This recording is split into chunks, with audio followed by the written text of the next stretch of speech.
जी बिस्मिल्लाहिर्रहमानिर्रहीम। अस्सलाम वालेकुम दोस्तों, आज थानू दिखाने जा रहे हैं हारवेस्टर मशीन जी सूरजमुखी किस तरह कटती है। यह देखो जी हारवेस्टर मशीन आ रही है, अगे थानू दिखाने किस तरह चल रही है।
सूरजमुखी निकल चुकी है।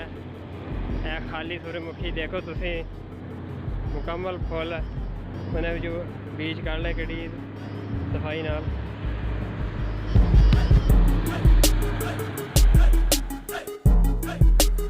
हुण जा रही है, दिखाऊंगे किस तरह दाने कटन। देखो जी जी सूरजमुखी निकली है वो आ रही है जी।